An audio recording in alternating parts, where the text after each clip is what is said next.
Assalamualaikum warahmatullahi wabarakatuh. Selamat sore Bapak dan Ibu semua, dimanapun berada.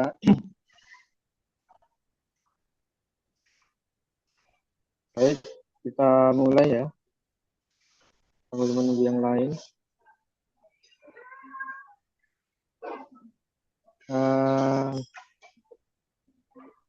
Tes suara dulu, Pak Farisi. Dengar suara saya ya, Pak Ahmad. Ya, siap. Dengar jelas. Ya, jelas ya. Baik, Jelas, Cak. ya.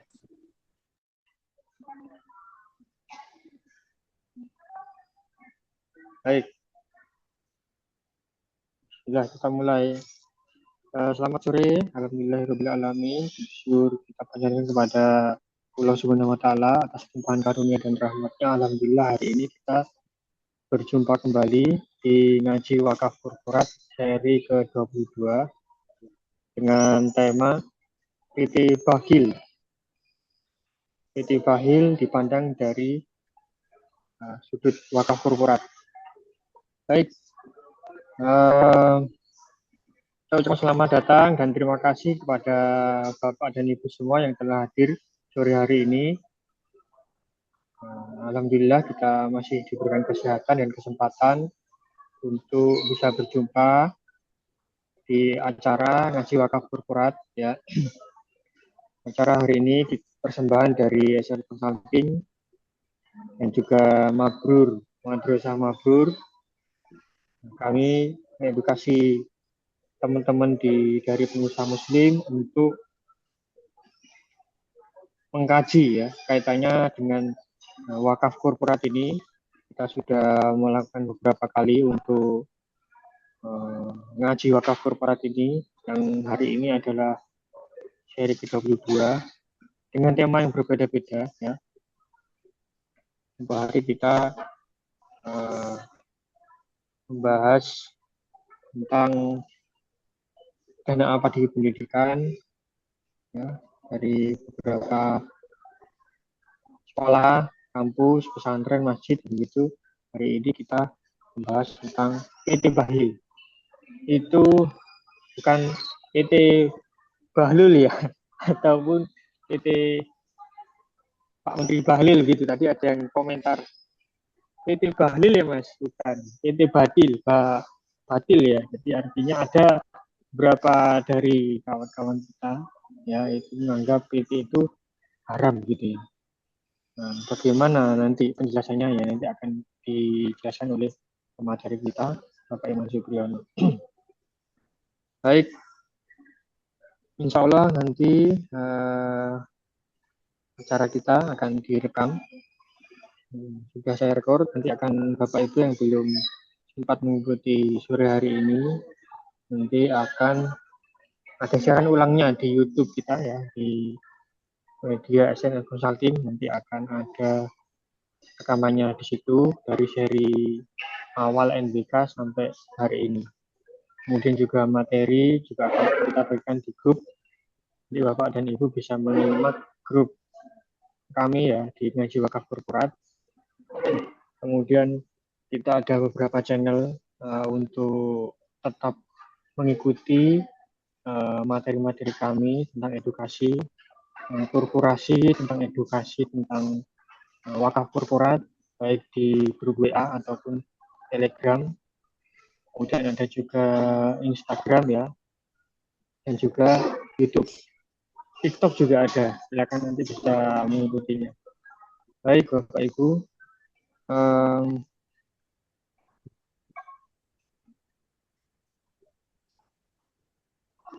mungkin waktunya terbatas ya, mungkin langsung saja kita arahkan Pak Iman untuk membuka dan memulai materi. Silakan Pak Iman.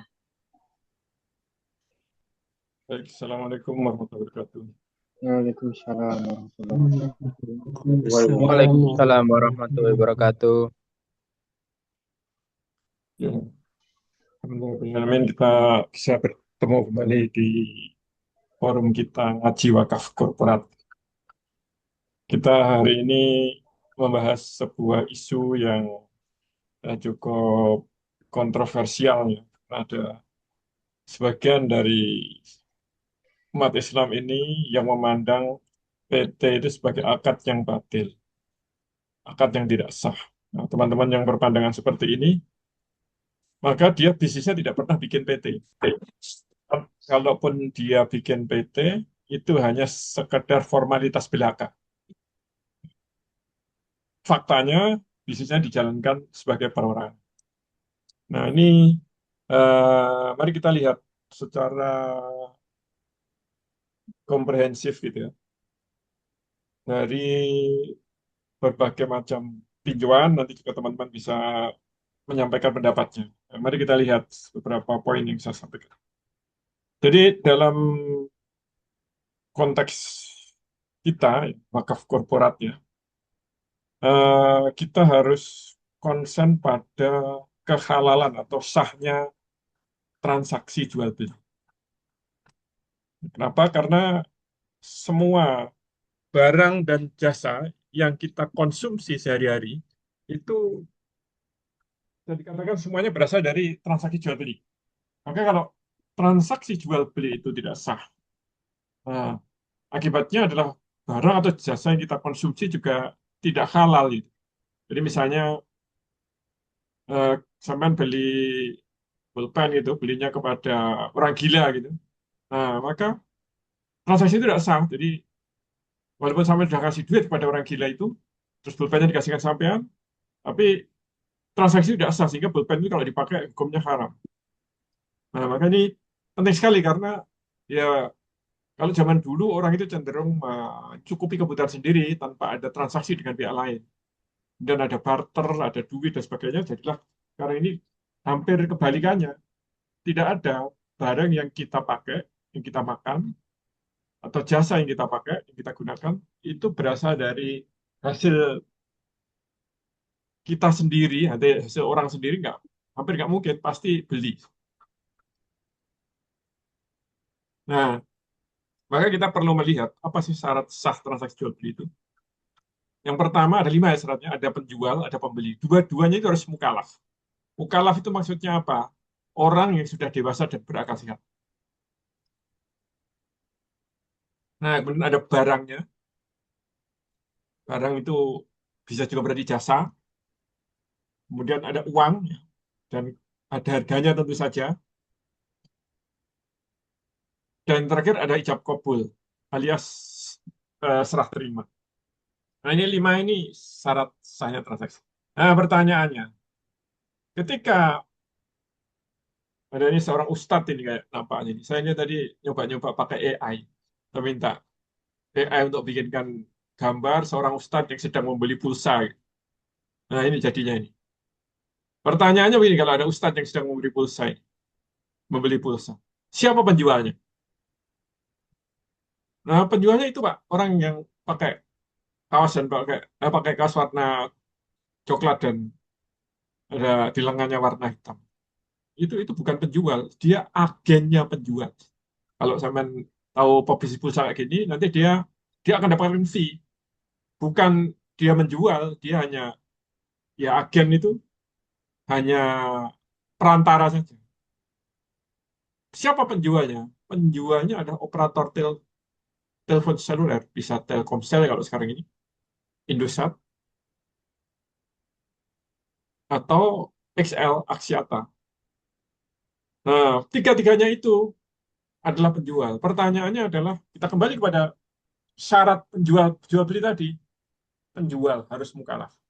Ada pembeli harus mukalaf. Pertanyaannya adalah, Telkomsel, PT Telkomsel tepatnya, PT Indosat Oridu itu, dan PT XL Axiata itu mukalaf apa bukan? Nah, maka kalau dia bukan mukalaf, maka transaksi jadi nggak sah. Jadi Ustadz ini pakai pulsa itu atau kuota ya kalau zaman sekarang ini, kuotanya tidak sah dipakai, haram. Nah, itu. Maka ketika kita melihat seperti ini, kalau ternyata si Ustadz ini setelah membayar duit dan kemudian dia terima kuota dia pakai itu merasa sah, merasa aman, itu dalam benaknya, dalam persepsinya, dalam pandangannya, dia telah menganggap bahwa PT Telkomsel itu mukalaf, dewasa dan berakal sehat seperti manusia. Dalam terminologi bahasa Inggris itu disebut sebagai legal entity. Jadi PT Telkomsel, PT XL, PT Indosat itu legal entity. Legal entity itu apa? Sesuatu yang oleh sistem hukum sekasar ini, oleh para manusia saat ini di seluruh dunia, diakui memiliki kedudukan persis kayak manusia. Dia bisa melakukan perbuatan hukum, bisa menjual, bisa membeli, bisa memiliki sesuatu persis kayak manusia dewasa dan berakal sehat. Nah, maka ketika kita seperti ini dan tidak memandang PT Telkomsel, PT Indosat, PT Axiata sebagai mukalaf, transaksinya tidak sah. Mungkin ada yang membantah begini. Loh, saya kan membelinya pada itu si mas-mas yang pakai kaos coklat muda dan lengan yang hitam itu. Nah, gini, jual beli itu, uang itu berpindah dari tangan pembeli kepada penjual. Barang berpindah dari penjual kepada pembeli. Nah, ini barangnya ini tidak dipegang oleh mas itu, barangnya ada di Komsel. Nah, tidak dipegang oleh mas itu. Uangnya begitu dari transaksi itu langsung masuk ke Telkomsel. Paling dia hanya jadi perantara aja, perantara ya habis itu disetorkan, nanti dia dapat fee. Dapat fee atas transaksi itu. Nah, itu kalau pulsa. Sekarang bagaimana kalau seperti ini? Ini yang kayak tadi juga. Sekarang dia membeli sesuatu pada Alfamart, PT Sumber Alfariat Trijaya. Nah, transaksi itu sah kalau ada penjual, pembeli, dua-duanya mukalaf, ada barang, ada uang, ada ijab kabul. Nah, pertanyaannya adalah, siapa mukalafnya sebagai penjual? Tidak lain adalah PT Sumber Alfariat Trijaya. Loh, bukannya itu mbak yang pakai baju kaos merah itu? Bukan, dia itu adalah orang yang bekerja pada PT Alfamart. Loh, saya bertransaksi bukan dengan Alfamart, saya dengan pemiliknya Alfamart. Nah, ini terminologi mereka. Terminologi kebanyakan orang. Nah, faktanya Alfamart tidak ada pemilik, adanya pemegang saham. Loh, berarti saya bertransaksi dengan pemegang saham. Tidak juga. Duit dari transaksi itu tidak masuk kepada Pak Joko Susanto sebagai pemegang saham 52% Alfamart. Saya juga punya saham sedikit. Ya, duitnya nggak boleh masuk ke saya. Nggak boleh. Nah, kalau diambil oleh Pak Joko duit itu kriminal. Duit itu harus masuk ke PT Alfamart. Baru nanti PT Alfamart gaji si bapak ini dan sebagainya. Termasuk nanti ngasih dividen kepada Pak Joko Susanto dan sebagainya. Nah, maka kalau si Ustadz ini tidak memandang PT sebagai mukalaf, transaksinya jadi tidak sah. Padahal dia juga habis beli ya pakai aja, habis beli katakanlah gula ya habis itu dipakai aja gulanya, nggak merasa haram gitu. Nah, coba bandingkan kalau dia membeli gula dari orang gila, dia pasti akan merasa wah ini nggak sah ini transaksinya itu, ini nggak boleh ini nggak boleh disamakan, nah, gitu. Nah, sudah jelaskan siapa penjual. Penjualnya tidak adalah PT. Kalau di counter telepon tadi PT Telkomsel, Indosat, dan SCL, kalau di minimarket tadi PT Sumber Alfariat Trijaya. Nah, jika PT tidak diakui sebagai mukalaf, maka transaksi jual beli tidak sah. Nah, maka barang atau jasa yang diperoleh dari transaksi jual beli yang tidak sah adalah haram untuk dipakai atau dikonsumsi. Nah, ini poin penting. Nah, maka kalau kita seperti ini, dalam kehidupan modern ini, kalau kita baca data statistik lebih lagi, hampir semua barang dan jasa ini dibikin oleh PT, bukan oleh manusia. Hampir semua yang kita pakai. Angkanya mungkin di atas 80% ya, mungkin 20% baru dibikin oleh manusia. Nah, dalam kondisi lingkungan modernnya kayak begini, ada fatwa yang mengatakan bahwa PT itu batil. Sebagian ulama ini. Argumentasinya apa? Paling tidak ada 3. Saya pernah diskusi dengan salah satu dari mereka. Cukup panjang, sampai seharian saya diskusi. Yang pertama adalah ketidakjelasan para pihak dalam sebuah PT. Kata mereka, PT itu adalah perjanjian antara atau syirka antara para pemilik harta, bukan pemilik dengan pengelola. Ini terus saya jelaskan. Jadi PT itu untuk berdiri sesuai dengan Undang-Undang PT dibutuhkan 3 organ, 3 organ. Apa itu? Organ pertama adalah direksi atau direktur. Kalau satu orang namanya direktur, kalau lebih dari satu disebut direksi. Yang kedua adalah komisaris. Kalau satu orang, kalau lebih dari satu namanya dewan komisaris. Ini harus ada. Dan ketiga adalah pemegang saham. Tiga-tiganya harus ada. Tidak boleh hanya dua. Nah, dalam Undang-Undang PT, direksi dan komisaris itu disebut sebagai pengelola, pengurus dalam bahasa teknisnya. Pengurusnya. Nah, maka kalau dikatakan ini adalah perjanjian antara para pemilik harta, nggak bisa begitu. Jadi misalnya si A, B pemilik harta, katakanlah ABC ya, A ini pemilik duit, B pemilik duit, C pemilik duit, dia bikin PT, A jadi direktur, B jadi komisaris, C murni pemegang saham. Maka sebenarnya ini adalah perjanjian antara pengelola dengan pemilik harta. Siapa pengelolanya? Direktur dan komisaris. Siapa pemilik hartanya? Para pemegang saham. Bolehkah pengelola itu merangkap pemegang saham? Boleh juga. Dan secara sirkah boleh juga. Itu pemahaman tentang sirkah. Jadi ini bahwa ini tidak jelas siapa pengelolanya itu, kalau kita kembali kepada Undang-Undang PT tidak begitu. Telah jelas sekali PT tidak mungkin berdiri kecuali ada direktur dan komisaris. Itu nomor satu. Nomor dua, pengelola dalam sirkah tidak boleh menerima gaji. Dua akad. Kenapa? Alasannya ada larangan ya hadis bahwa orang itu tidak boleh menggabungkan dua akad dalam satu. Satunya akad bagi hasil, satunya gaji, itu nggak boleh.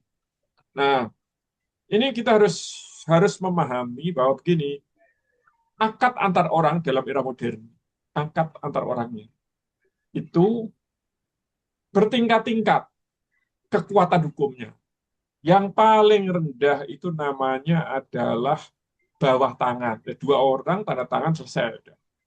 Nah, mau lebih tinggi dari itu nanti ada namanya warmarking. Yang sudah ditandatangani berdua tadi didaftarkan ke notaris. Notaris akan mencatat. Nah, ini angka kedua. Apa yang kekuatan yang kedua. Dan yang ketiga adalah eh, namanya adalah legalisasi. Kalau legalisasi ini A dan B yang akad tadi melakukannya di depan notaris dan notaris mencatat bahwa mereka telah melakukan akad tanpa notaris tidak melihat pasal demi pasal. Nah, itu namanya legalisasi. Yang keempat adalah notarial. Kalau notarial A dan B berakad, akadnya di depan notaris dan notaris melihat pasalnya satu demi satu, mengoreksi satu demi satu. Nah, disebut sebagai akta notarial. Yang kelima adalah akta notarial dengan konsekuensi badan hukum. Jadi akta notarial itu ada dua, ada akta notarial yang tidak berkonsekuensi badan hukum, ada akta notarial yang berkonsekuensi badan hukum. Bagaimana perbedaannya? Kalau pengen akta notarial itu berkonsekuensi sebagai badan hukum, maka akad yang harus didasarkan pada undang-undang badan hukum yang bersangkutan. Nah, di Indonesia badan hukum itu ada 4. Ada PT, ada koperasi, ada perkumpulan, ada yayasan. Kalau pengen akta notarial itu berbadan hukum PT, ya ikuti tata cara dalam Undang-Undang PT. Kalau ingin berbadan hukum perkumpulan, ikuti tata cara di Undang-Undang Perkumpulan, Undang-Undang Ormas. Nah, gitu. Nah, maka eh, mengenai pengelola dalam sirkah tidak boleh menerima gaji ini agak berbeda. Jadi ketika akadnya itu didasarkan pada Undang-Undang PT, begitu akad itu jadi, maka sebenarnya akad tadi sudah berubah kedudukannya menjadi badan hukum. Jadi akad, begitu akad terjadi badan hukum. Jadi misalnya A dan B mendirikan PT, jadilah badan hukum PT itu sendiri sebagai makhluk hukum yang bisa bertransaksi kayak tadi yang disebut sebagai mukalaf tadi. Pada saat itu hadir mukalaf. Nah, maka kalau A dan B itu pemegang saham, atau tadi A, B, C ya, A dan B pemegang saham merangkap direktur komisaris, C pemegang saham, duitnya PT yang baru didirikan itu tidak bisa lagi disebut sebagai duitnya A, B, dan C. Walaupun benar mereka itu pemegang saham. Kenapa? Aturannya dalam Undang-Undang PT tidak kayak begitu. Tidak boleh ngambil duit gitu sih. A dan BC ini bukan miliknya lagi A dan BC. Duit yang sudah disetorkan itu menjadi miliknya PT. Nah, kedudukan A dan BC, A, B, dan C itu sebagai pemegang saham yang dibatasi. Tidak seperti pemilik. Berbeda dengan pemilik. Maka, kalau dikatakan bahwa direktur dan komisaris itu sebenarnya adalah pengelola, tapi begitu itu jadi badan hukum PT, kedudukannya berbeda dengan sirkah yang tradisional. Nah, dengan sudah berbeda dengan sirkah yang tradisional, dan dengan demikian maka tidak bisa dibaca letterlock bahwa direktur nggak boleh menerima gaji. Karena kalau sirkah tradisional, pemilik modal bisa sewaktu-waktu ngambil duitnya. Nah, kalau PT nggak boleh. kalau mau ngambil duit harus penurunan modal dan itu ada syarat yang ketat, harus pengadilan dan sebagainya.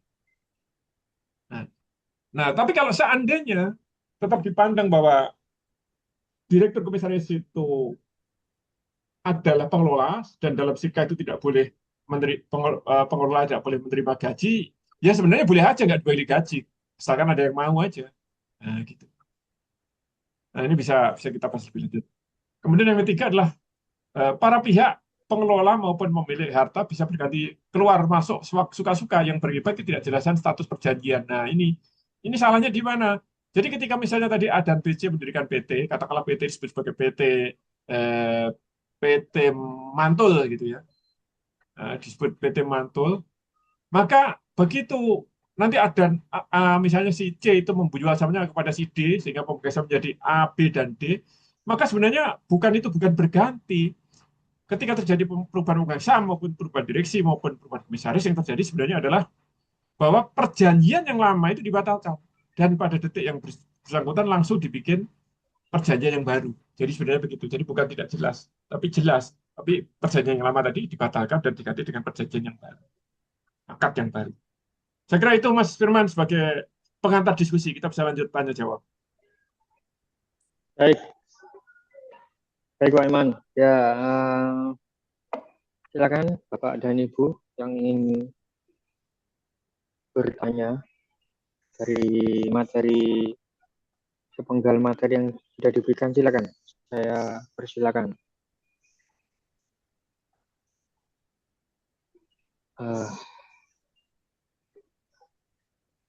Pak Farisi atau Pak Daniel mungkin gitu. Pak Ahmad, Pak Ahmad, Pak Cecep, Pak Yosi. Ya, ya jadi ada yang masih berpendapat bahwa PT itu batil gitu. Nah, lalu mereka menggunakan apa itu Pak Iman kalau PT itu tidak batil? Sirkah tadi itu ya perjanjiannya. Ya, sirkah, jadi perorangan.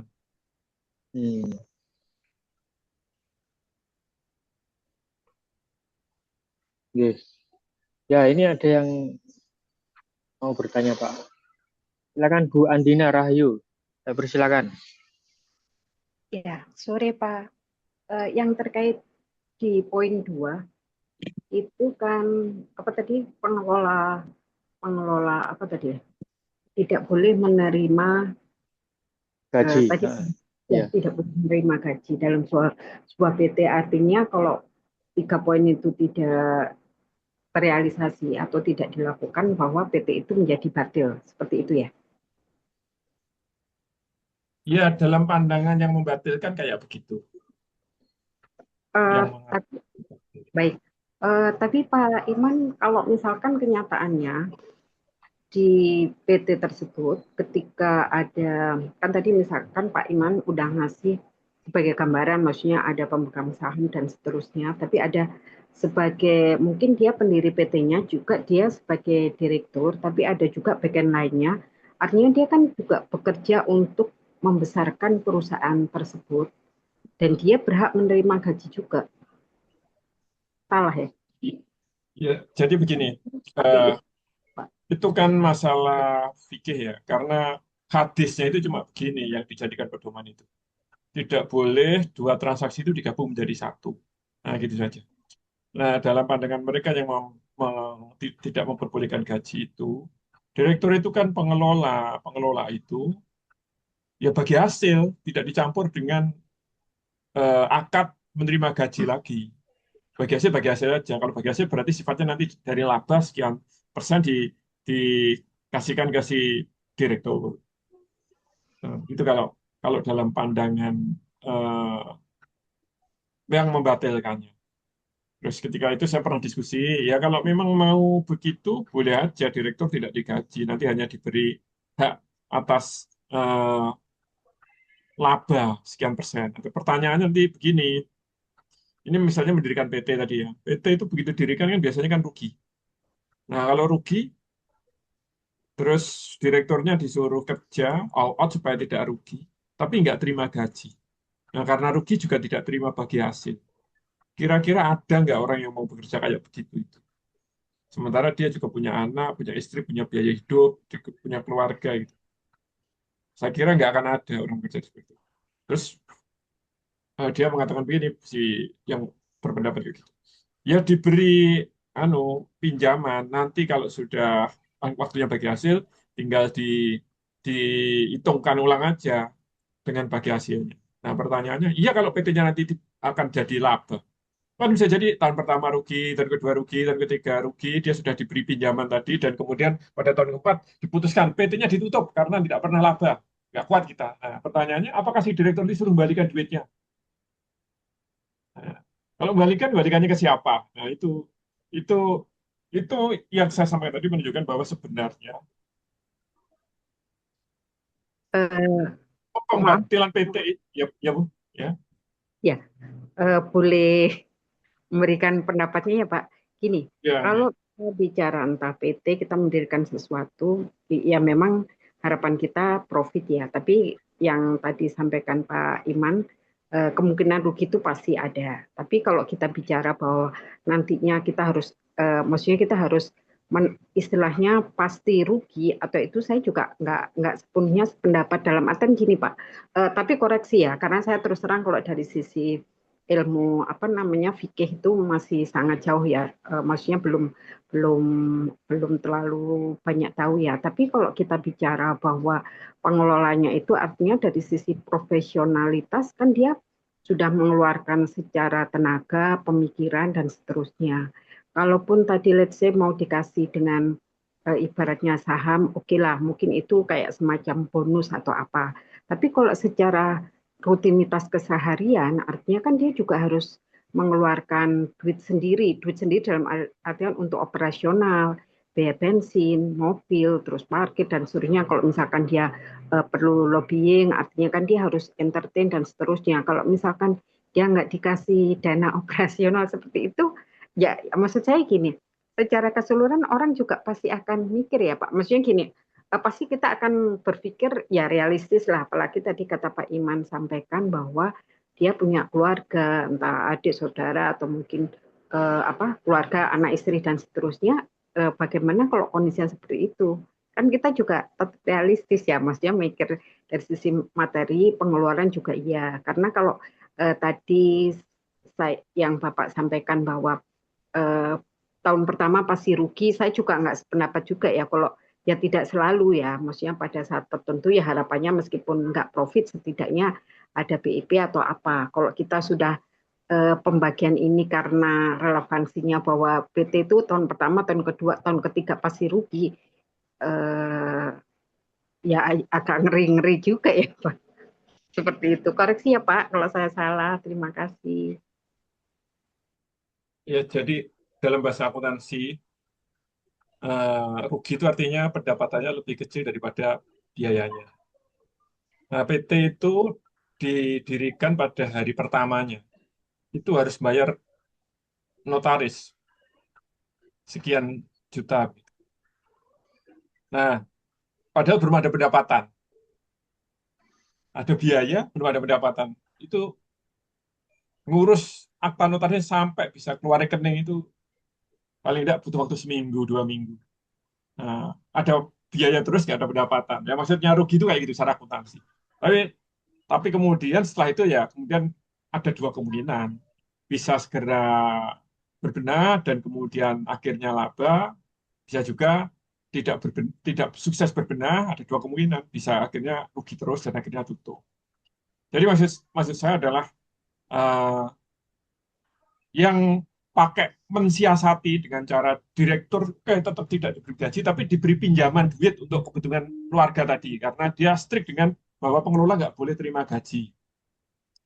Nah, kalau strict kayak gitu, berarti bulan pertama direktur diberi pinjaman duit karena PT-nya belum apa.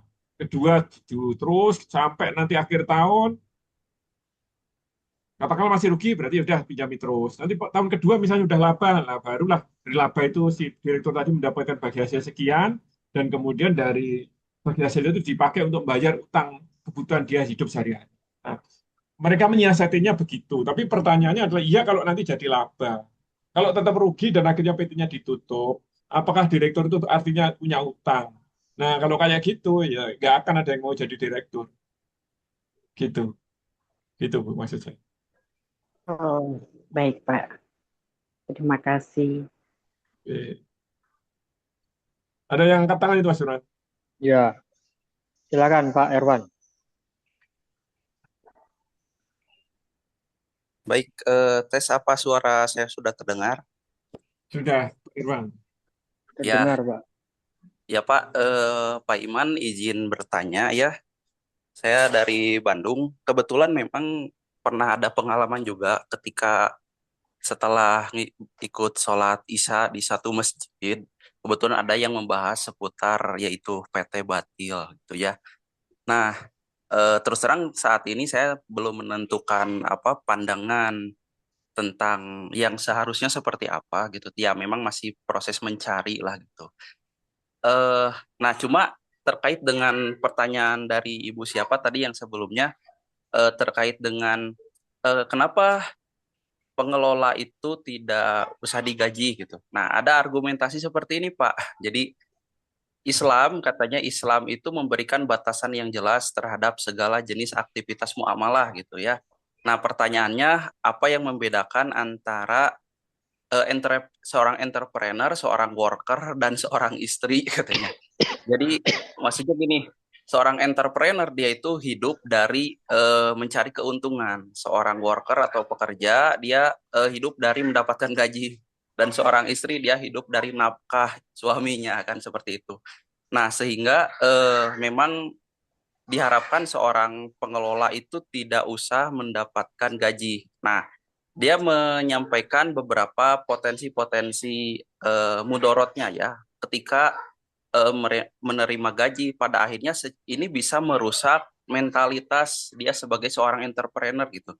Ya mungkin saya tidak terlalu paham bagaimana mekanisme di perusahaan yang besar, tapi saya pribadi kan memang mengalami pada masa-masa merintis bisnis itu seperti apa. Jadi kadang-kadang ketika kita eh, bulan ini rugi, bulan depan rugi, ya kita tidak menuntut siapapun untuk mengganti kerugian kita, tapi itu kita jadikan sebagai pengalaman seperti itu. Tapi kan akhirnya dorongan untuk waktu-waktu selanjutnya adalah untuk mencapai profit sesegera mungkin supaya kita bisa memenuhi segala kebutuhan hidup kita. Nah, kaitannya dengan tadi, jadi nah ini justru katanya bagus tidak digaji itu supaya si pengelola bisa sesegera mungkin untuk mencapai profit perusahaan gitu. Tidak apa istilahnya ongkang-ongkang kaki karena ya sudah tenang sudah digaji kan seperti itu.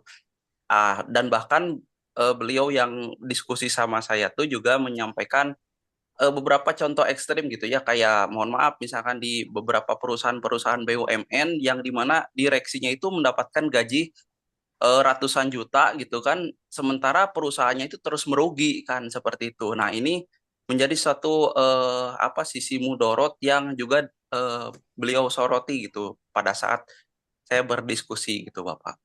Nah jadi lebih pada katanya ini menjaga dari sisi mentalitas apa sebagai para pelaku muamalah itu sendiri gitu ya. Jadi seorang entrepreneur diharapkan untuk bisa terus membesarkan profitnya supaya dia terdorong untuk apa termotivasi juga untuk dapat penghasilan besar. Nah, seorang worker pekerja ya biar dia dapat gaji karena kan jangan sampai dia mungkin dalam tataran tertentu dia harus mengikuti SOP gitu kan, SOP yang sudah ditetapkan. Kalau terlalu kreatif kadang-kadang kan bisa juga merusak SOP di satu perusahaan gitu. Nah, jadi begitu Bapak, mungkin mohon tanggapannya. Ya, jadi eh, yang sangat berbeda ya.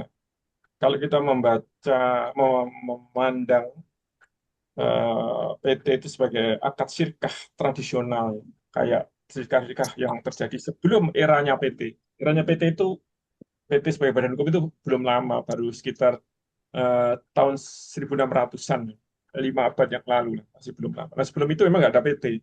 Ketika belum ada PT, maka satu-satunya transaksi yang dilakukan terkait dengan bisnis itu adalah syirkah tadi. Nah, kalau kalau kita memandangnya dalam kerangka era sebelum PT, sebelum adanya PT, apa-apa yang dibicarakan tadi relevan, sangat relevan. Apakah nanti pengelola terima gaji tidak? Monggo dibicarakan dan ketika mengatakan oh nggak boleh ya sudah nggak usah. Nah, tapi ketika sudah ada PT ini kondisinya berbeda. Jadi kalau dalam bahasa fikih al-urfnya kebiasaan masyarakat itu berbeda. Nah, ketika misalnya orang apa namanya dia ngotot nggak PT batil karena direkturnya menerima gaji. PT batil karena eh, para pihaknya nggak jelas. PT batil karena tidak ada pengelola. Nah, misalnya nggak begitu. Ya, ini jadi masalahnya adalah dia ngotot berpendapat kayak gitu satu sisi, sisi lain dia santai saja beli pulsa ke Telkomsel, beli makanan kecil ke Alfamart. Dia lupa bahwa Alfamart itu adalah PT. Telkomsel itu PT. Lah dia membatalkan PT tapi bertransaksi dengan PT. Itu masalahnya di situ. Nah, ini tidak menurut saya tidak disadari ada eh, paradigma yang harusnya itu kita melihatnya tidak seperti dulu pada zaman Nabi, tapi ketika melihatnya adalah ketika sudah mulai ada badan hukum alias mukalaf berupa non manusia tadi. Ketika kita memandang PT sebagai mukalaf non manusia, maka pembahasan tentang uh, direksi boleh menerima gaji atau tidak itu jadi berbeda, jadi berbeda. Jadi kalau dalam PT sebagai sebuah badan hukum proses penentuan gaji direktur itu begini. Jadi dalam Undang-Undang PT, direktur itu punya kewajiban untuk menyusun anggaran sebelum awal tahun. Jadi bulan sebelum tanggal 1 Januari, direktur itu punya kewajiban untuk menyusun anggaran. Anggaran itu dimajukan kepada RUPS. Apa isinya anggaran? Rencana bisnis itu isinya adalah rencana pendapatan, rencana biaya, rencana neraca, rencana arus kas. Nah, dalam rencana pendapatan dan biaya alias rencana laba rugi di kolom biaya itu pasti ada itemnya gaji direktur. Juga ada item kalau memang direktur itu merencanakan ada bonus, bonusnya direktur sekian persen dari laba. Nah, itu diajukan kepada RUPS. Kalau RUPS setuju, maka kemudian dijalankan sesuai dengan eh, rencana kerja itu, anggaran itu. Kalau RPS tidak setuju, ya diperbaiki sampai setuju. Jadi sebenarnya kalau dalam konteks tata kelola PT, caranya seperti itu. Bolehkah misalnya direktur merencanakan ya, karena saya yakin bahwa direktur nggak boleh menerima gaji, saya tidak dalam budget itu tidak merencanakan adanya gaji ya boleh aja. Nanti disetujui oleh RUPS dijalankan ya boleh. Itu kalau kalau di PT era sekarang seperti itu. Nah, pertanyaannya adalah kalau begitu apakah direksi itu sama dengan pengelola pada zaman dulu sebelum ada PT? Berbeda. Ya dia memang pengurus dalam undang-undang PT, tapi kedudukan tidak sama persis dengan pengelola dalam sirkah tradisional gitu. Karena berbeda, tentu saja cara melihatnya juga harus berbeda. Nah, maka kalau kita googling atau tanyakan AI, apakah direktur itu tidak boleh menerima gaji? Amlodipine sama bisoprolol yang 5 kalau itu sama itu sama oh iya satu sama kalupur Bocor. Suaranya bocor. Nah, jadi sebenarnya kalau dalam PT kayak begitu. Nah, tapi kalau tadi yang saya maksud orang yang membatalkan PT secara mutlak itu sebenarnya dia nggak konsisten karena dia setiap hari bertransaksi dengan PT. Kalau dia konsisten membatalkan PT, maka dia tidak boleh bertransaksi dengan PT, nggak boleh beli ke Alfamart, nggak boleh beli ke Telkomsel, nggak boleh naruh duit di bank karena bank itu PT juga, tidak boleh naruh duit di GoPay karena GoPay itu PT juga, sehingga dia kemana-mana harus bawa duit sendiri, bawa tunai begitu. Itu kalau dia konsisten. Maka sebenarnya orang yang membatalkan PT menurut saya nggak konsisten, tidak konsisten karena dia memandang PT itu batil secara mutlak, tapi dalam kesehariannya dia terus bertransaksi dengan PT. Padahal kalau transaksi itu tidak ada penjualnya, tidak sah, maka transaksinya juga tidak sah.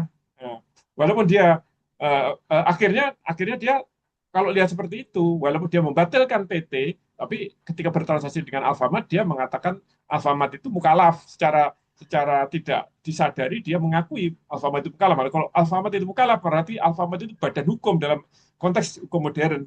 Ketika Alfamart itu badan hukum, maka itu berarti PT-nya diakui. Jadi sah, PT-nya tidak batil lagi. Nah, itu bulatnya di situ. Begitu, Pak Erwan.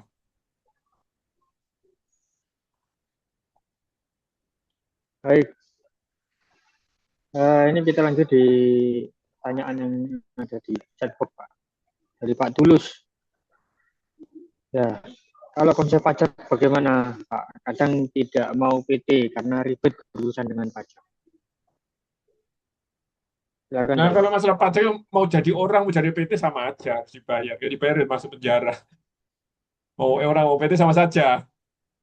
Tetap ada kewajiban pajak. Nah, malah kalau orang nanti akan kena progresif, bisa sampai 35% dari pendapatan. Kalau PT malah hanya 22% dari laba, bukan dari pendapatan. Maka sebenarnya kalau orang, kalau duitnya pendapatannya besar, di atas 500 juta setahun, maka jauh lebih besar daripada seandainya yang menerima pendapatan itu PT. Sehingga menurut kalau kita ngomongnya adalah dalam konteks pajak, ya sebenarnya lebih menguntungkan PT daripada orang.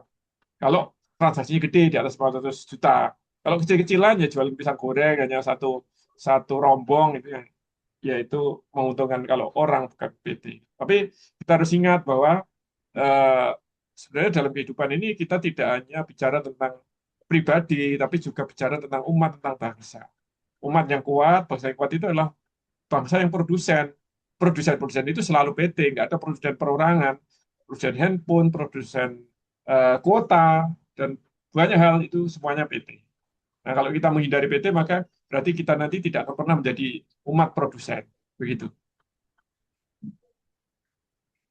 Baik, Pak Iman. Ya, ini ada lagi pertanyaan dari Bu Andina ya, yang tadi ya.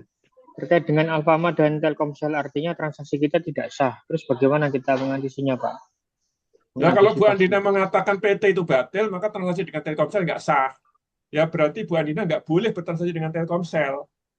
Nggak boleh dengan Indosat juga, nggak boleh dengan XL. Kalau Bu Andina konsisten memandang PT itu batil, karena mereka semua itu PT. Nah, bagaimana supaya sah? Ya berarti Bu Andina harus mengakui bahwa Telkomsel, PT Indosat, PT Alfamart itu adalah mukalaf. Kalau mengakui mukalaf, berarti dia itu badan hukum. Kalau mengakui dia sebagai badan hukum, berarti Bu Andina mengakui dia PT itu tidak batil. Gitu. Nah, bagaimana kalau saya tetap konsisten mengatakan PT batil karena argumentasinya menurut saya lebih masuk akal? Ya, boleh aja. Ya berarti jangan beli ke Alfamart, jangan beli ke Indomaret, jangan beli ke semua yang berbadan hukum PT itu nggak boleh beli karena nanti akan tidak sah transaksinya. Barang yang dibeli dengan cara transaksi yang tidak sah itu haram hukumnya dipakai. Gitu.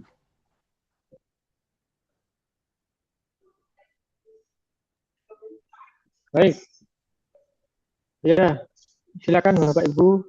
Ada yang mau menyampaikan lagi pertanyaannya? Izin bertanya, Pak. Silakan Pak Hidayat. Ya. Bismillahirrahmanirrahim. Terima kasih mukadimah diskusinya, Pak Imam. Banyak akumulasi di pikiran saya, tapi saya coba hal yang paling dasar yang belum saya tahu untuk saya tanyakan. Kalau tadi dikatakan banyak orang dengan karakternya dalam rangka untuk menghasilkan untung, lahirlah PT gitu ya. Analisanya adalah karena faktanya tanpa menggunakan PT tidak mungkin mampu melakukan produksi besar, kemudian tidak mungkin bisa menggait potensi-potensi di luar, dan akhirnya faktanya memang seperti Bapak sampaikan tadi, sejak berapa 1600 itu akhirnya muncul PT yang sebelumnya belum ada PT di zaman sebelum itu gitu ya, sehingga fikih klasiknya yang tadinya tidak ada kemudian perilakunya ada kemudian menghajatkan hukum gitu. Dan pada prakteknya kembali kepada kehidupan itu sendiri, semua punya kepentingan, negara punya regulasi untuk menertibkan banyak hal. Kemudian pengusaha juga tidak ingin Kadang-kadang ada perasaan didolimi dengan negara, sehingga ada saya lihat perilaku-perilaku orang-orang pinter berbisnis ini, itu dia membuat PT atau CV, tetapi kemudian ada istilah yang saya belum tahu itu Pak Imam. Saya pernah kenal orang, padahal setahu saya duitnya besar, mungkin sebulan itu omsetnya ya miliaran gitu. Tapi kok pernah bilang ke saya ini belum termasuk pengusaha wajib pajak Mas, katanya gitu. Nah, saya melihat ini agak berbau politik gitu. Kayaknya nggak mungkin ya beliau yang punya usaha sekian besar kok sampai nggak wajib pajak. Artinya saya ada unsur dugaan bahwa ini adalah politik. Kemungkinan dia berbagi dengan cara yang berbeda. Bahkan pernah ada narasi kalau saya pajak semua, rasa-rasanya juga nggak bisa saya sedekah katanya begitu. Jadi memang saya jujur memang sepakat dengan Pak Imam bahwa kalau kemudian memakai logika kaku bahwa PT itu dinyatakan batil gitu, rasanya kok akhirnya kita jatuh pada transaksi yang batil semua. Artinya memang realitas kehidupan modern menghajatkan yang namanya PT ini gitu. Nah, mohon pencerahannya karena begini, saya ada satu roh yang memang sedang saya coba dalami bahwa faktanya Pak, kalau berbicara manusiawinya orang itu kan untuk hidup tidak mesti juga harus punya usaha dengan PT gitu. Ya, artinya dia bisa jalani kehidupannya untuk keluar dari polemik diskusi tentang muamalah kontemporer, muamalah modern gitu.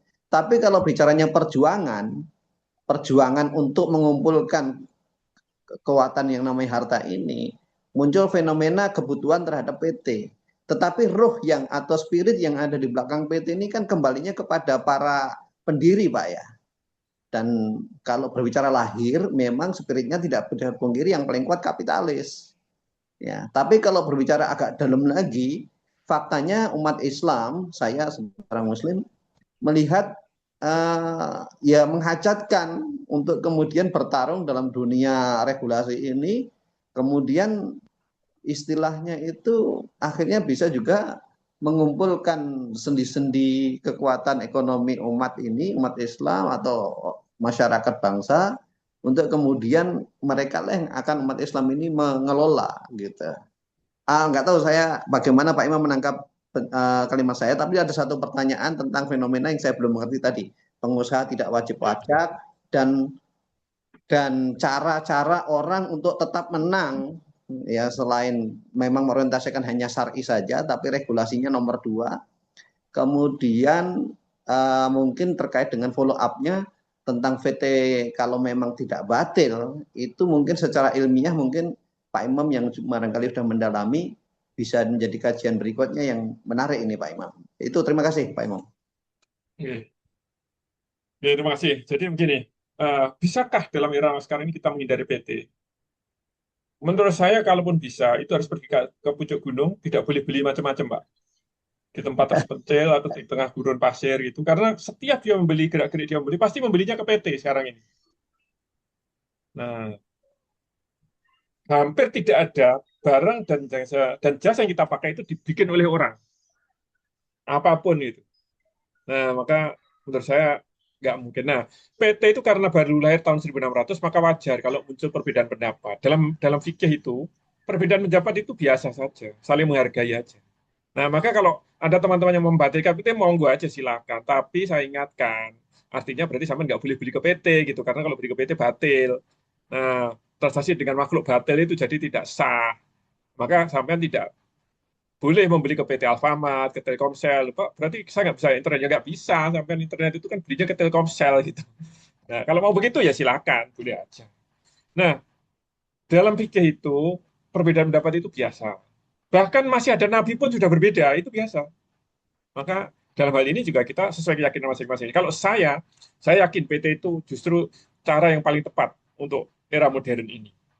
Nah, saya memberi contoh tentang perubahan fikihnya. Jadi kalau kita membaca literatur fikih pada tahun sekitar 1910, 1920, 30 itu ada fatwa ulama bahwa memakai celana panjang bagi laki-laki itu adalah haram.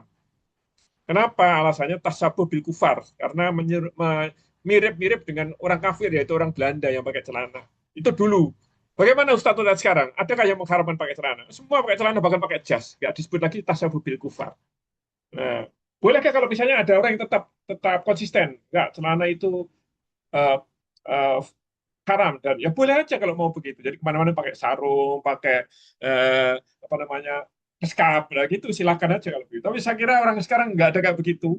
Kalau kita sholat ya pakai celana juga oke aja. Nah itu berubah, dan kalau perubahan fikih itu hal biasa. Jadi nggak usah terlalu terlalu dipermasalahkan. Yang penting gini, kalau kita sebagai orang awam itu, saya sendiri secara fikih orang awam. Kalau dan lupa, Saman kok, Mas Iman kok membahas fikih ini, dibahas bukan konteks saya sebagai seorang ahli fikih, tapi ini adalah terkait dengan kita, saya pribadi juga banyak bertransaksi. Kalau kita bertransaksi tidak ngerti ilmunya jadi salah.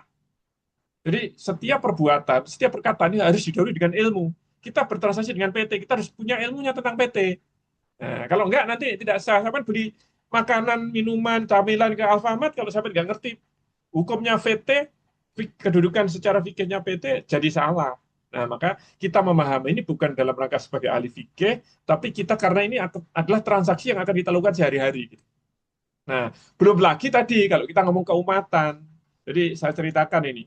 Di Indonesia itu kita umat Islam ini bangga dengan Bu Nur Hayati Subakat yang mendirikan Wardah, nama PT-nya Paragon. Nah, pesaingnya siapa? Sebagai perusahaan kosmetik L'Oreal. Nah, L'Oreal ini suatu saat pernah masuk ke Korea dengan mengakuisisi perusahaan namanya Nanda ini. Ini diakuisisi. Nah, duitnya mana? Dari mana? Dari pemegang saham. Siapa pemegang saham? Di antaranya ada namanya Ensign Peak Advisor. Siapa itu? Itu adalah sayap investasinya gereja Mormon di Amerika. Jadi pemegang sahamnya banyak, di antaranya gereja Mormon. Nah, bagaimana kalau kita mau bersaing dengan L'Oreal di Korea? Ya harusnya Paragon itu akuisisi. Di sana ada perusahaan namanya banyak di sana perusahaan yang seperti Nanda ini di sini. Nah, harusnya akuisisi juga. Kenapa kok tidak bikin baru? Berat, susah. Korea itu bukan hanya Korea, pemain-pemain existing sudah sangat kuat. Nah, kalau ini mau seperti itu gimana caranya? Ya harus ada semacam Insight Peak Advisor itu apa? Harusnya ada lembaga sayap investasinya Muhammadiyah misalnya atau NU. Dan kemudian Muhammadiyah mengumpulkan dana wakaf, dan ini kemudian ditanamkan pada dimasukkan ke PT yang sifatnya tadi ini Insight Peak Advisor ini PT, dan kemudian PT-nya itu berinvestasi pada Paragon, Paragon dapat duit pakai untuk akuisisi perusahaan di Korea sana. Nah, misalnya begitu. Bagaimana kalau Paragon tidak melakukan? Ya pasti kalah di Korea dengan L'Oreal. Di Indonesia juga kalah juga. Di seluruh dunia kalah. Bagaimana untuk menang? Ya kita harus memahami PT itu sebagai sesuatu yang itu al-urf modern yang mau nggak mau harus diakui. Kalau nggak diakui ya boleh aja, tapi kita akan sangat sulit hidup itu. Dan menurut saya memang PT itu lebih sustainable daripada sirkah yang tradisional. Karena sirkah tradisional pada dasarnya adalah utang piutang sebenarnya. Pada dasarnya secara akuntansi. Karena dia tidak memunculkan badan hukum. Jadi misalnya tadi A dan B bersirkah, A yang punya modal, B yang mengelola, maka sebenarnya secara akuntansi ketika B si pengelola itu terima duit dari A, dia akan membukukannya sebagai utang. Nah, maka kalau PT, sirkah di PT itu bukan berbasis utang, berbasis ekuitas namanya kalau dalam akuntansi. Ini itu yang tidak ada dalam sirkah tradisional, dan mau dia mau kita harus memahami PT, dan kemudian mau nggak mau kita harus mengakuinya sebagai al-urf baru bahwa PT itu adalah mukalaf kayak manusia. Nah, gitu. Monggo. Baik. Itu nih Pak Hidayat. Ya, saya beralih ke pertanyaan selanjutnya di box. Ini waktunya terbatas. Nanti kalau Bapak dan Ibu ada yang masih kurang puas ya nanti bisa ditanyakan di grup Gaji Wakaf Korporat ya. Baik, saya ini ke Pak Farisi. Nah, Pak Farisi ini kebetulan sudah open kamera. Sebaiknya jenengan langsung bertanya aja. Ke Pak Iman, silakan Pak Farisi. Pak Farisi. Izin, ini kebetulan ada beberapa notaris yang hadir, jadi saya mau tanya terkait pendirian PT. Yang mana kan ada sebelum PT itu beroperasi kan ada beberapa orang yang memang ahli dalam bidang konseptor. Nanti siapa-siapa yang akan menjadi tanya juga ada bidang perizinan. Nah, ini kira-kira cara memformulasikan penyetoran modal sebagai pendiri itu kira-kira bagaimana? Pak Iman dan Bapak Ibu Buniken, Pak Pahlawan yang juga ada di sini. Terima kasih. Oh, Pak Budi ada di sini ya? Pak Budi Pahlawan. Budi Ada kan. hadir itu. Apa, Ya, Pak? ya. Budi. Saya lagi nyetir, Pak. Monggo, dilanjut.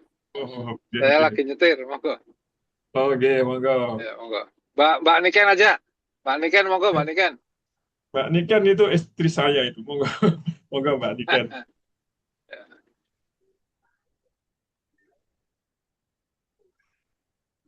Atau kayaknya dia nggak tahu kok nggak aneh. Saya bisa jelaskan jadi begini. Misalnya A dan B. A itu punya kalian skillnya ya. B itu punya duit. Nah, bagaimana akadnya mendirikan PT itu jadi begini. Jadi harus ada kesepakatan.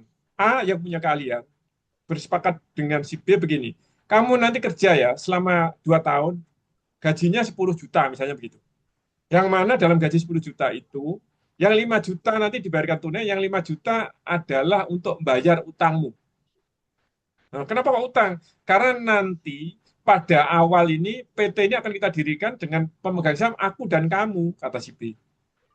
Aku nanti akan store 1 miliar, kamu nanti akan store 5 juta kali 24, yaitu 120 juta. Nah, 120 juta. Kok maksudnya gimana? Jadi nanti kamu kerja 2 tahun, gajimu itu 10 jutaan setiap bulan, tapi kamu tidak dibayar 10 juta, dibayarnya hanya 5 juta. Yang 5 juta dipakai untuk setoran modalmu. Nah, maka PT itu kemudian berdiri dengan modal store adalah 1 miliar ditambah 5 juta kali 24, yaitu 120 juta. 1,120, 1 miliar 120 juta. Nah, yang 1 miliar itu adalah si A, yang 120 juta itu adalah si B. Nah, kemudian berjalanlah PT, dan kemudian setiap bulan berarti si A ini utangnya berkurang 5 juta, 5 juta, 5 juta, begitu 24 bulan utangnya habis. Nah, ketika habis maka dia kemudian kalau dia masih lanjut maka gajinya akan jadi 10 juta.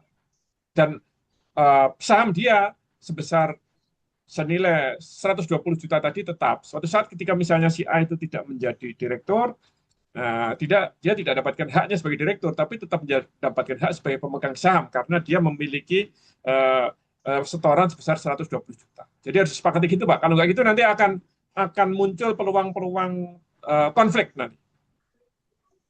Monggo boleh di crossing, Pak Farisi. Ya. Ya, berarti PT-nya berhutang ya istilahnya ya. Oh, enggak, Jadi pendiriannya itu sudah ada hutang PT-nya. Ya, utang kepada bukan berhutang, berpiutang, Pak. PT-nya berpiutang kepada pemegang saham. Oh ya. Jadi neraca awalnya nanti ada piutang lah gitu ya. Ya, ada piutang pada si A. Salah satu pendirinya itu. Ya. Oh ya. Oke, jelas Pak. Terima kasih. Oke. Izin bertanya lagi, Pak. Oke, Pak Hidayat. Kalau seseorang seseorang memiliki keahlian, misalkan seorang formulator, dan yang satu lagi bisa jadi seorang ahli jualan, diajak kerjasama dengan seorang yang memiliki PT perseorangan gitu. Itu dalam konteks budaya yang dibaca, yang secara pribadi saya membacanya, itu identik seperti kita akan bekerja dengan seorang pemimpin yang koboi. Dia bukan orang yang bisa istilahnya menerima pendapat orang lain, meski dia menghajatkan bisa memimpin orang lain. Akhirnya identik ingin dominan politik kita. Nah, antara menerima bekerja bersama dengan PT ini karena memiliki satu produk atau 2 produk atau visi yang dia terima karena bagus, produknya bagus, dan memang blue ocean, masih istilahnya itu pasarnya masih luas gitu. Nah, antara saham dengan royalti gitu. Kalau seseorang mau diajak dengan seseorang yang memiliki PT perseorangan itu, bagaimana mendudukkannya Pak Imam? Apakah Jadi Nggih. Jadi PT perorangan ini pada dasarnya perorangan, bukan PT. Karena perorangan ya sudah itu kayak serikat biasa aja, serikat tradisional sesuai dengan perjanjian. oke. Ini yang menarik itu tadi yang di chat ini Mas Firman dari Pak Erwan. PT batal karena direksi dianggap bukan pemilik bisnis penyedia jalan, tapi hanya operator yang digaji pemilik saham. Nah, ini penting. Dalam PT tidak ada pemilik. Dalam PT tidak ada pemilik. Jadi kalau kita menganggap ada pemilik, nggak salah. Jadi dalam PT itu adanya hanya direktur, komisaris, dan pemegang saham. Pemegang saham itu tidak pemilik. Dia punya hak dan kewajiban yang sangat berbeda dengan pemilik. Direktur punya hak dan kewajiban yang tertentu, komisaris punya hak kewajiban tertentu, dan pemegang saham punya hak dan kewajiban tertentu. Nah, pemegang saham tidak bisa dipandang sebagai pemilik, dan memang bukan pemilik. Kedudukannya berbeda dengan pemilik. Nah ini, ya kayak gini ini memang sebenarnya kalau dibahas satu jam ini nggak cukup, ini perlu pembahasan 2 hari. Maka teman-teman kalau mau lebih clear, saya sarankan untuk masuk kelas korporatisasi itu yang nanti Mas Firman mungkin akan share flyernya. Gitu. Kalau ini kan ini ya sekilas saja, saya pikir untuk pemicu diskusi lebih lanjut. Monggo Mas Firman. Oke, baik Pak Iman. Bapak Ibu, mohon maaf ini waktu kita sudah habis ya. Sudah pukul 5 sore. Alhamdulillah, terima kasih atas kehadiran semuanya. Jadi itu yang terakhir itu Pak Iman, Pak Budi itu sebenarnya kesimpulannya mana yang terbaik tuh? Konsep kalau saya ya, atau abad ini atau PT yang sekarang gitu. Silakan. Jadi begini, pendapatnya ada yang membatalkan PT, ada yang PT itu oke. Nah, yang membatalkan itu minoritas sekali. Tapi kalau teman-teman ada yang yakin bahwa PT batal ya boleh aja, silakan, itu pilihan fikih. Jadi kalau dalam fikih itu kalau kita ini orang awam, yang penting kita merujuk pada salah satu pendapat ulama cukup. Dan nggak boleh menyalahkan pendapat ulama yang lain. Nah kalau saya cenderung dan saya yakin bahwa PT itu sah. PT itu adalah legal entity mukalaf yang sah.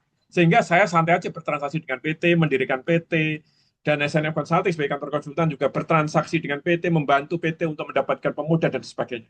Nah, maka kalau teman-teman tetap memandang PT tidak sah, PT itu batal, ya silakan aja. Tapi konsekuensinya tadi, sama harus konsisten. Kalau nggak konsisten ya jangan menyebarkan pendapat itu. Dirinya sendiri nggak konsisten tapi menyebarkan pendapat ke orang lain. Gimana nggak konsistennya? Ya belinya ke PT juga, beli macam-macam. Gitu kira-kira. Ya, itu ya. Jadi kalau pandangannya Gen Z itu begini, ini ngapain sih kok PT mau batil mau bodo amat, kan saya mau bisnis kan gitu ya. Jadi kenapa sih kok dia dipelajari saat sore ini kan gitu ya.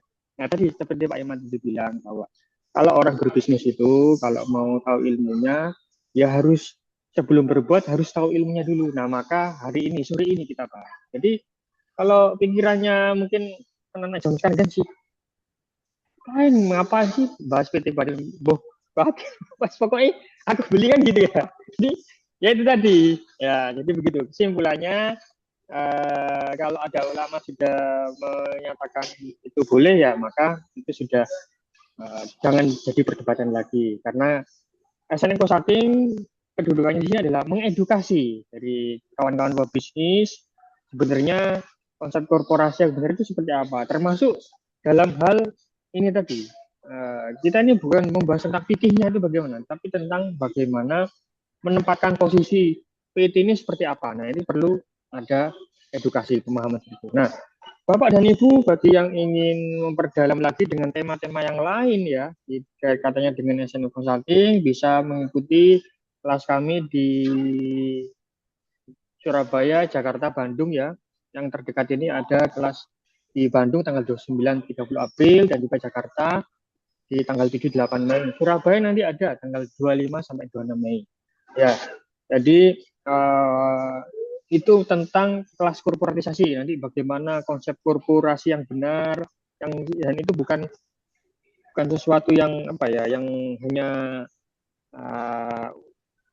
ucapan-ucapan semata, tapi itu adalah dasar dari yang telah kami teliti selama 20 tahun yang dilakukan oleh SNF Consulting dan diimplementasikan ke perusahaan-perusahaan yang kami layani untuk sparring partner.